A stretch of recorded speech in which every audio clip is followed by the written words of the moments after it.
Cher frère mathématique, salam alaikum. Alaikum salam. J'espère que tu vas bien. J'espère que tu vas bien aussi. Je viens Alhamdoulilah. Alhamdoulilah. T'as l'air un peu fatigué, t'as les yeux rouges. Je viens du sport. D'accord. On a Ok. fait un peu de sport et je suis fatigué. Je suis venu à mon bureau pour justement faire cette vidéo. Très bien. Es-tu au courant que M. Tariq Ramadan a fait un appel aux dons des musulmans pour pouvoir financer un centre islamique à Saint-Denis, qu'il veut pour la liberté d'expression des musulmans. Donc à ce titre-là, il a demandé, je crois, environ 1 million d'euros. Enfin, il espère pouvoir réunir 1 million d'euros pour pouvoir acquérir ce centre. Et donc, j'aimerais avoir ta réaction, ton sentiment, et est-ce que tu vas participer ou non à cet appel aux dons? Donc avant tout, assalamu alaikum wa rahmatullahi wa barakatuh, très cher frère Ramzi. A'udhu billahi minash shaitanir rajim. Bismillahir rahmanir rahim. والصلاة والسلام على سيدنا محمد وعلى آله وأصحابه أجمعين والسلام عليكم ورحمة الله وبركاته. Le salam à tous nos frères et sœurs qui nous écoutent et le bonjour aux éventuels non-musulmans qui écouteraient cette vidéo. Alors, je te renouvelle mon salam, très cher frère. Donc en effet, j'ai bien eu écho que M. Tariq Ramadan avait lancé un appel aux dons auprès de la communauté musulmane en France, probablement peut-être aussi à l'étranger, pour financer un centre qui était à Saint-Denis, où il y aurait une salle de conférence, enfin, un certain nombre d'espaces islamiques, et donc que ce centre coûterait environ 1 million d'euros, et qu'ils avaient, ils avaient déjà réuni la moitié de la somme environ. Alors, que penser de cette initiative? Moi, je pense que c'est une initiative qu'il faut prendre avec certaines conditions.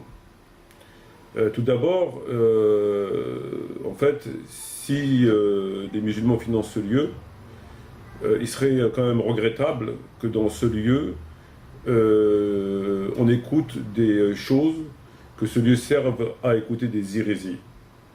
Des hérésies de la part, d'entre autres, de Tariq Ramadan, puisqu'il viendrait, semble-t-il, faire des conférences, et Tariq Ramadan vraisemblablement se plaint qu'il ne trouve pas de salle en France pour faire ses conférences.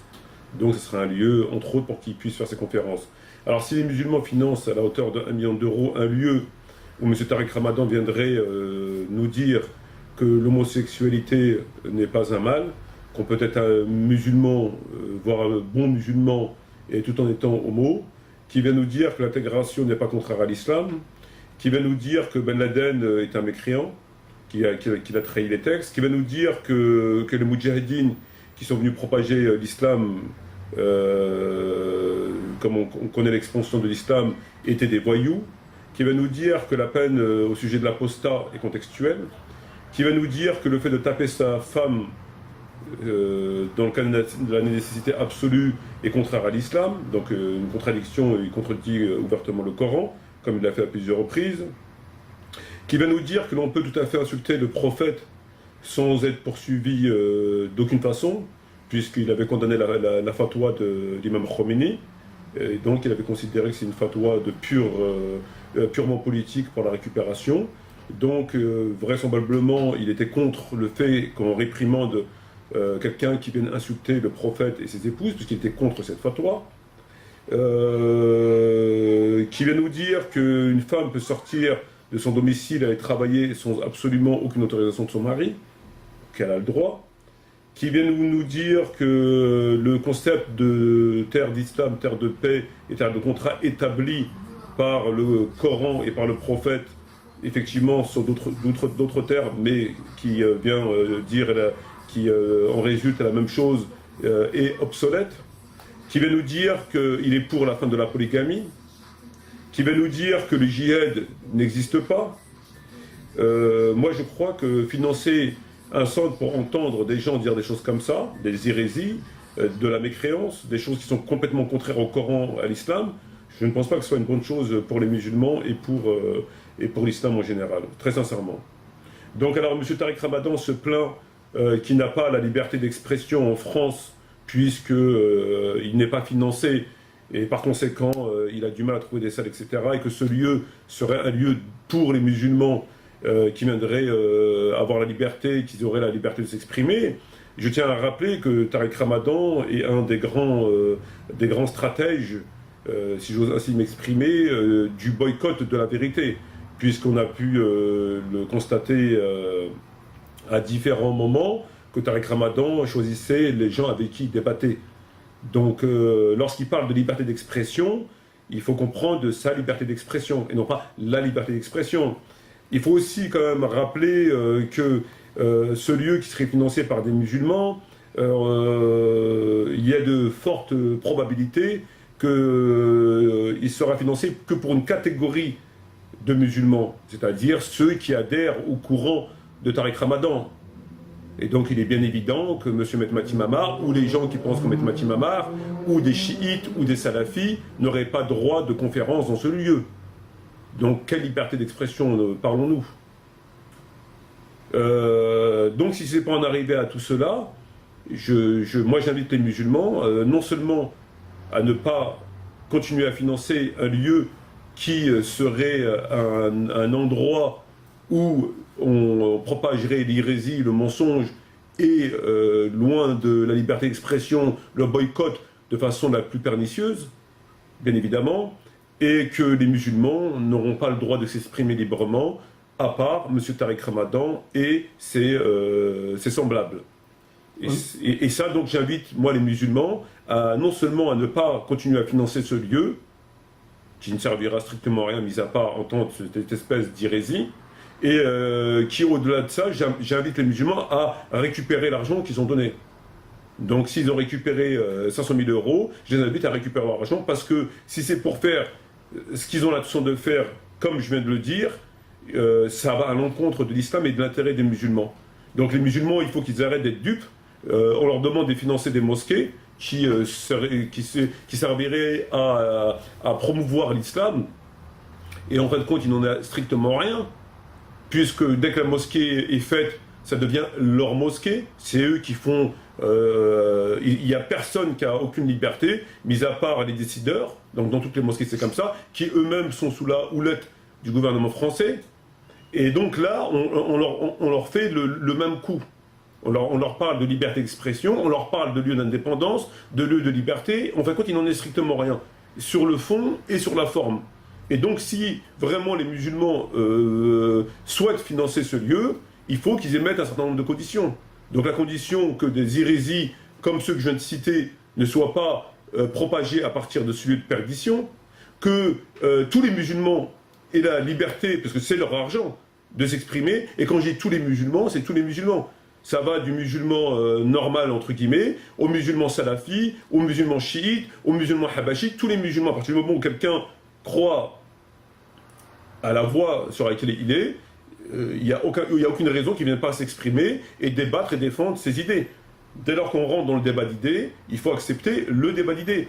Sinon, si on accepte le débat d'idées uniquement notre débat d'idées, il n'y a plus de débat d'idées. Donc, à ces conditions, oui, et que ce lieu soit sur le bail au nom des musulmans, et non pas au nom d'une association, ou au nom de Tariq Ramadan, ou au nom de je ne sais qui d'autre. Il faut qu'il soit au nom des musulmans, qui puissent à tout moment le récupérer dans l'intérêt de la communauté. Donc, dans le meilleur des cas, en tout cas ce que j'estime, c'est qu'ils ne devraient pas financer ce lieu, ils s'y tiennent vraiment à financer, qu'ils émettent un certain nombre de clauses, dont, entre autres celles que j'ai citées, et ainsi que le fait de pouvoir contrôler ce lieu sous les normes de l'islam, c'est-à-dire que tous les musulmans ont la liberté d'expression, etc., et non pas qu'ils tombent directement entre les mains d'une poignée de mafieux, d'une poignée d'hérétiques, et puis qu'ils en font comme ils font à l'heure d'aujourd'hui pour les mosquées.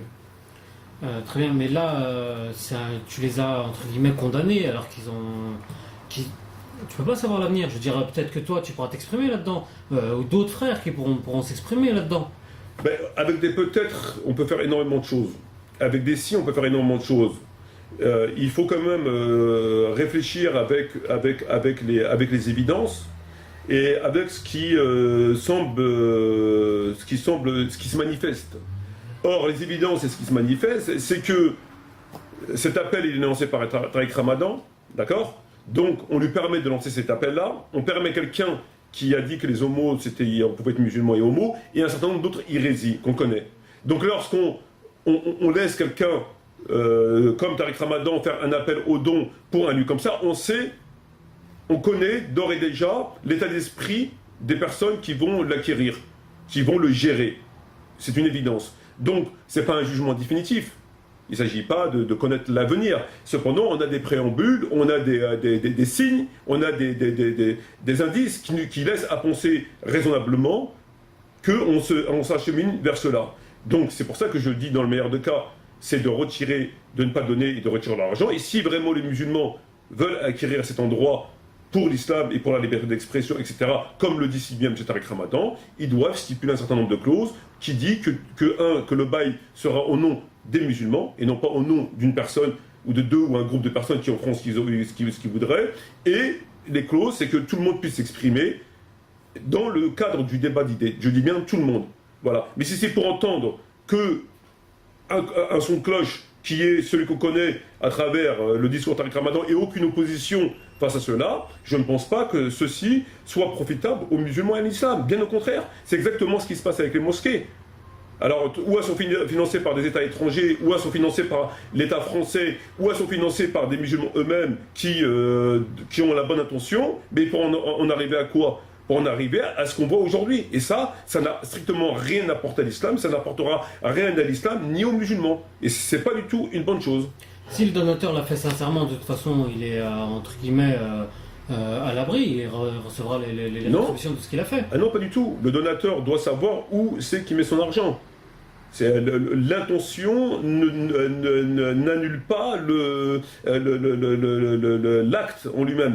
On ne peut pas tout le temps se cacher derrière la bonne intention. C'est-à-dire que toi, lorsque tu sais qu'une boucherie n'est pas halal, parce que tu as eu des échos, des indices évidents, etc., qui te laissent à penser sérieusement qu'elle n'est pas halal, tu ne peux plus te retrancher derrière l'intention en disant il y a écrit halal, j'achète halal. Parce que tu sais très bien que tu es responsable dans ta démarche. Donc il est identique pour les mosquées et pour celui-là. Si tu vas donner ton argent et tu sais que c'est M. Tariq Ramadan qui fait un appel au don, or M. Tariq Ramadan ne ferait pas un appel au don s'il s'agirait d'un lieu pour les salafis ou pour les chiites ou pour un autre groupe. C'est bien évident. Il ne ferait pas la promotion, il ne serait pas